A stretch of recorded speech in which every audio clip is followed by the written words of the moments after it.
Hello, I am Izati Binti Muhammad Zamri Lopek. I will present the part of MFRS8 operating segment. Berjaya Corporation Berhad is commenced when its founder, Tan Sri Datuk Seri Vincent Tan Chi Yon, acquired a major controlling stake in Berjaya Industrial Berhad. The changes of shareholding also resulted a major change in business direction, dynamic growth of a diversified entity under Berjaya Corporation Berhad. The company is a diversified entity engaged with selling and buying properties, products, services in different core business activities inside and outside Malaysia. According to MFRS8, an operating segment is a component of an entity that meets the three of criteria. Firstly, the group adopts business segment analysis as its primary reporting format and geographical segment analysis as its secondary reporting format.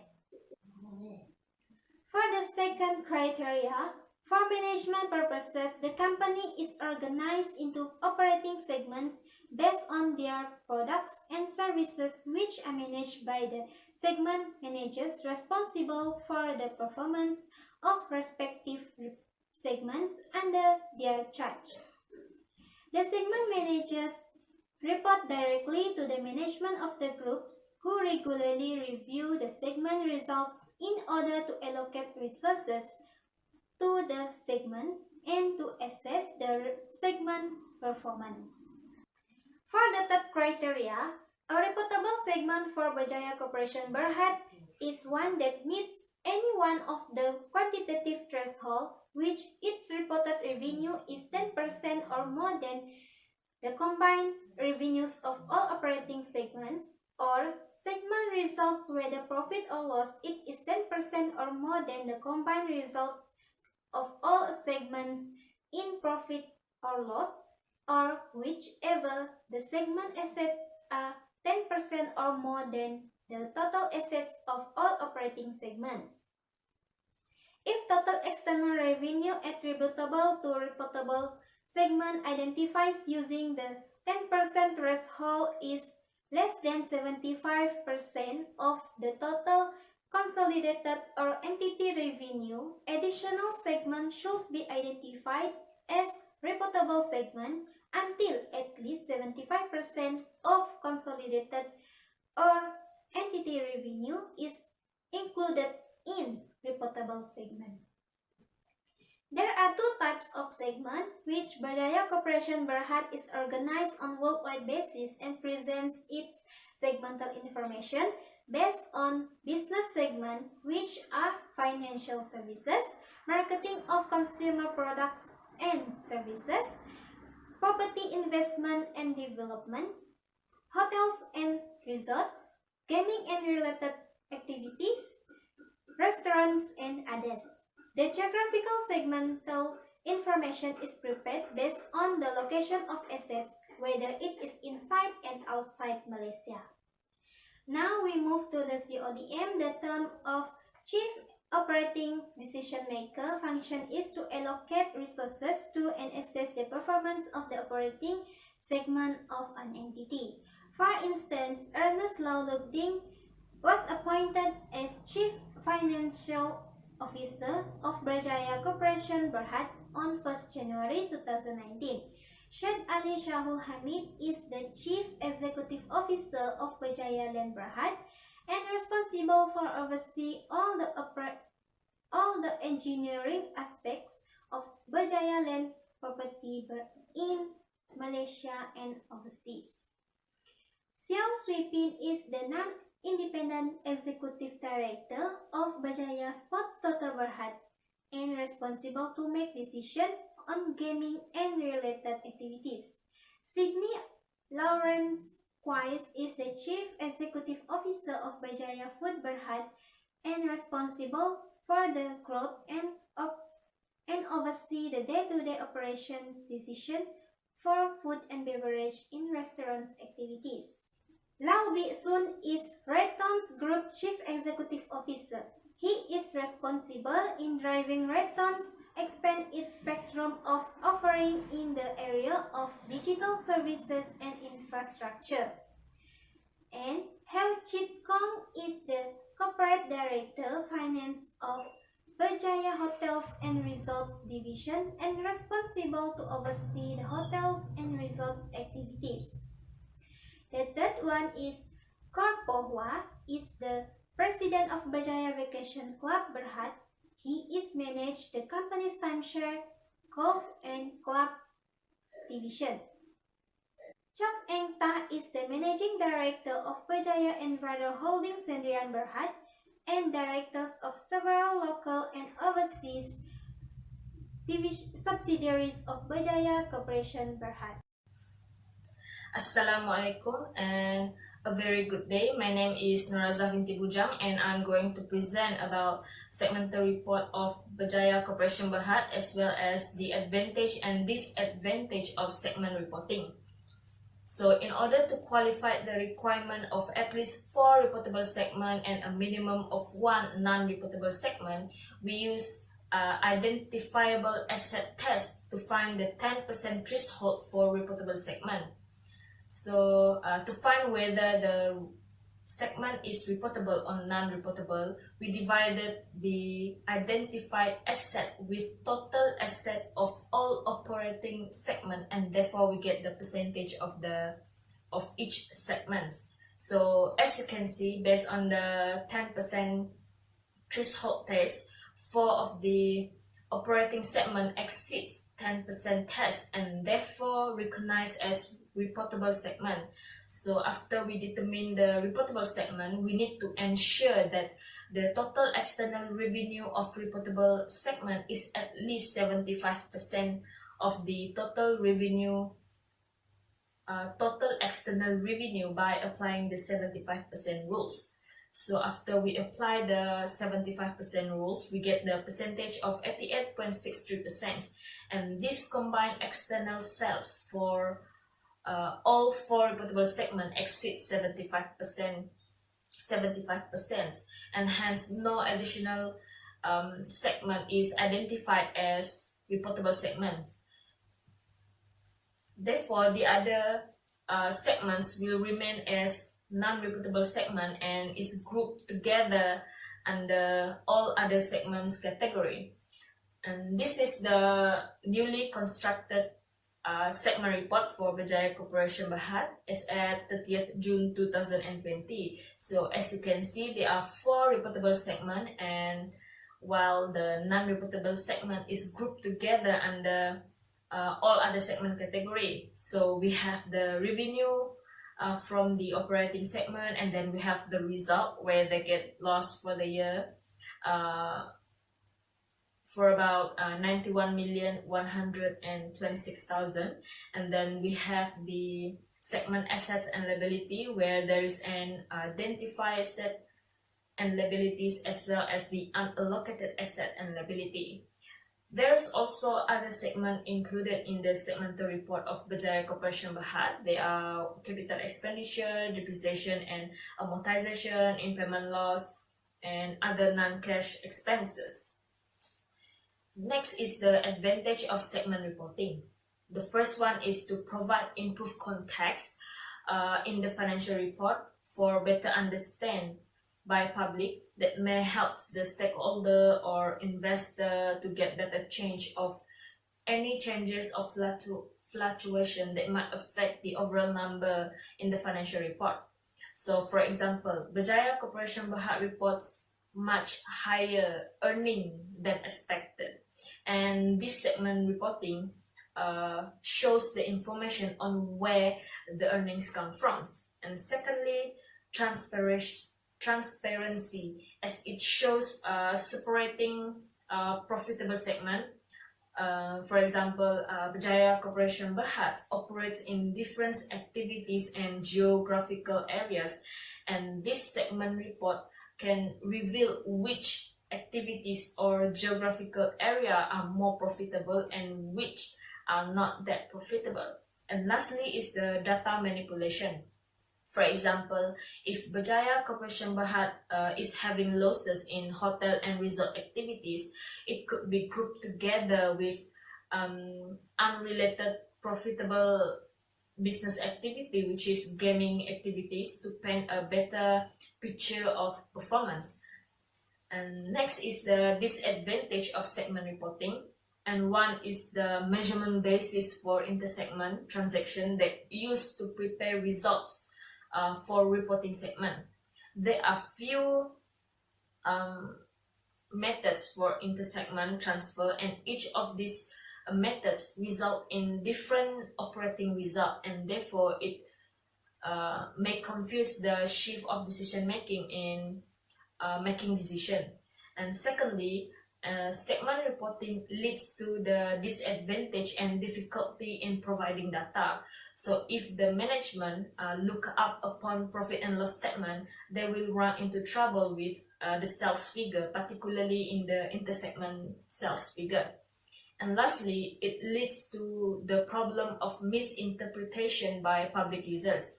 So in case of intersegment transfer of sales, it leads to misinterpretation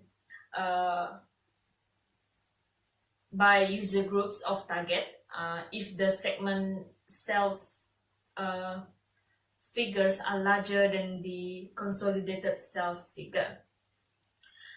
That's all for the segmental report, and then I will pass on to the next presenter on the interim report of the Berjaya Corporation Berhad. Thank you.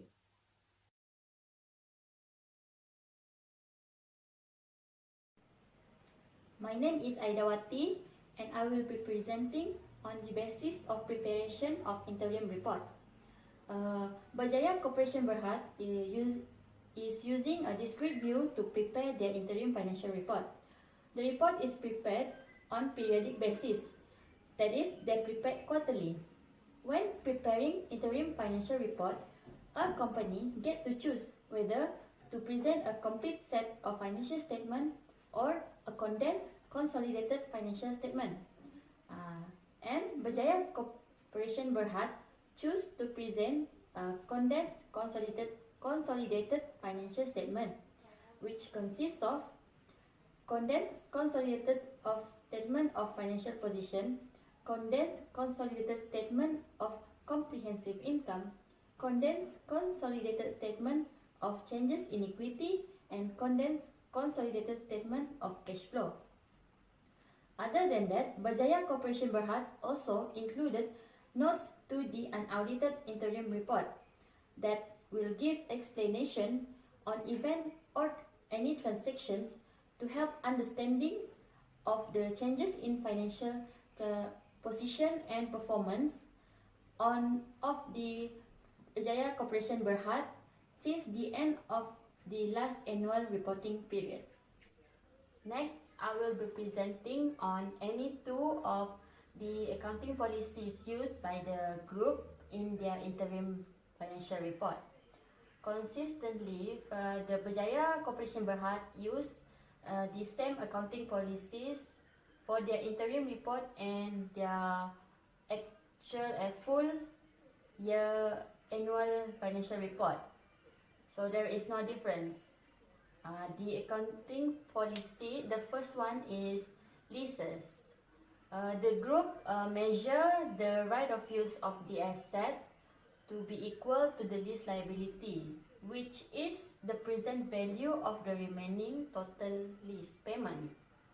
The standard MFRS 16 requires the group to recognize a right of use asset and a lease liability on the lease commencement date.